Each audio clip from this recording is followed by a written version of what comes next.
Buen día, mi nombre es Sergio Daniel Domínguez Reyes y voy a platicarles un poco acerca del amparo en materia penal. El objetivo del presente video es analizar los diferentes elementos esenciales que conforman el amparo en materia penal para así lograr una mayor sinergia en el aprendizaje de este tipo de amparo de la mano de la integración lógico-jurídica de sus distintos elementos. Y bueno, ¿cuáles son las partes que intervienen en el juicio de amparo y específicamente en materia penal? El primero es el quejoso o quejosos, que puede ser la víctima o ofendido o el procesado. El segundo, la autoridad o autoridades responsables, que se divide en dos, la autoridad ejecutora y la ordenadora. El tercero es el tercero o terceros perjudicados, que puede ser la víctima del delito u ofendido, el indiciado o procesado y el Ministerio Público que haya intervenido en el procedimiento penal. Y como cuarta parte tenemos al Ministerio Público Federal en todos los juicios, donde podrá interponer los recursos que señala la ley de amparo. Y bueno, ¿cuáles son las causales de procedencia? Hablando de amparo indirecto contra las omisiones del Ministerio Público en las investigaciones de los delitos, así como las resoluciones de reserva, no ejercicio, desistimiento de la acción penal o por suspensión del procedimiento. Y en materia de amparo directo, contra las sentencias condenatorias, absolutorias y de sobreseimiento, todas estas pues podrán ser impugnadas por la víctima u ofendido del delito. Entre algunas de las causales de procedencia que se encuentran presentes en la ley de amparo están las siguientes, como que se desarrolle cualquier audiencia sin la presencia del órgano jurisdiccional actuante o se practiquen diligencias en forma distinta a la prevenida por la ley, el desahogo de pruebas se realice por una persona distinta a la autoridad judicial, o que intervenga en el juicio el órgano jurisdiccional que haya conocido del caso previamente. Otras causales de improcedencia se encuentran presentes en el artículo 61 de la ley de amparo.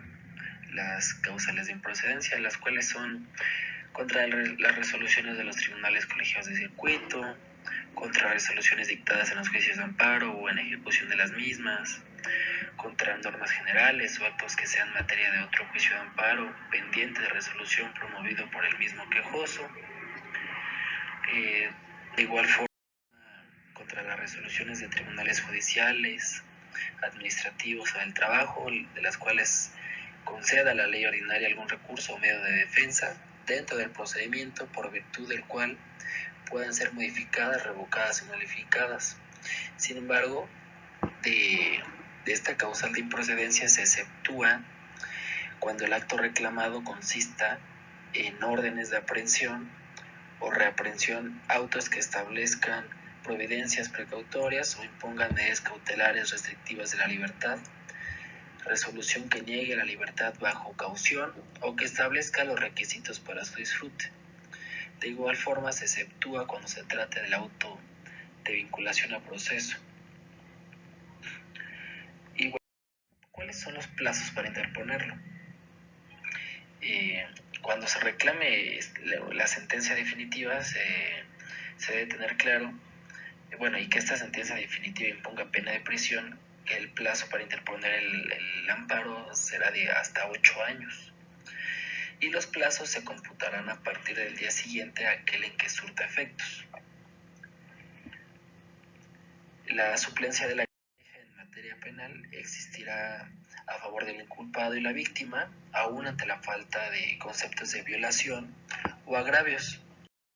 Y la substanciación, en caso del amparo indirecto, está muy bien esquematizada en el siguiente esquema, el cual inicia con la presentación de la demanda, del escrito inicial de demanda.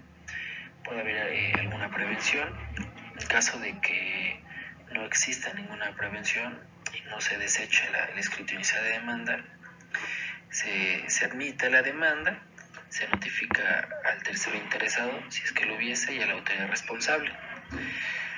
En este momento, el tercero interesado tiene 15 días para formular su amparo adhesivo y sus alegatos, y la autoridad responsable tiene 15 días para rendir su informe con justificación.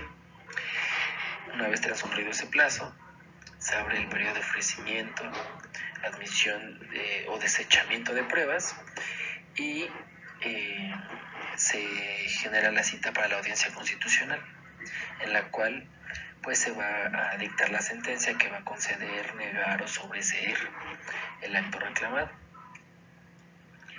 De forma paralela a este proceso se va a aperturar el incidente de suspensión, el cual va a conceder o negar provisionalmente la suspensión del acto reclamado. Se va a pedir la rendición de un informe previo de 48 horas. Posteriormente se va a celebrar una audiencia incidental y se va a decretar si se concede o se niega la suspensión definitiva. En caso de que no, existe el recurso de revisión. Posteriormente, en caso del amparo directo,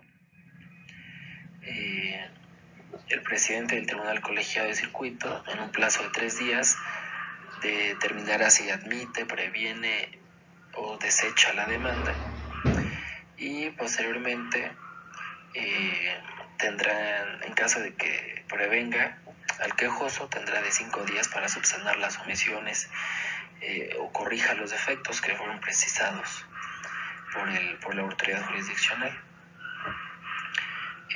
Una vez admitida la demanda, mandará notificar a las partes el acuerdo relativo para que en un plazo de 15 días presenten sus alegatos o, en su caso, promuevan un amparo adhesivo. Transcurridos esos plazos, dentro de los 3 días siguientes, el presidente del tribunal colegiado turnará el expediente al magistrado ponente que corresponda, a efecto de que formule el proyecto de resolución dentro de los 90 días siguientes. Esa resolución se tomará por unanimidad o mayoría de votos, y en este último caso el magistrado que no esté conforme con el sentido de la resolución deberá formular su voto particular dentro de los 10 días siguientes de la firma del engrose. Las sentencias del tribunal deberán ser firmadas por todos sus integrantes y por el secretario de acuerdos. En materia penal, cuando se desprendan violaciones de fondo de las cuales pudiera derivarse la extensión de la acción persecutoria o la inocencia del quejoso, se le dará preferencia al estudio de aquellas aún de oficio. Y bueno, el principio de definitividad en un amparo directo, como bien sabemos, es aquel en el cual deben agotarse todas las instancias procesales posibles que ataquen una determinación y que la resolución a combatir sea firme para que se pueda promover juicio de amparo directo.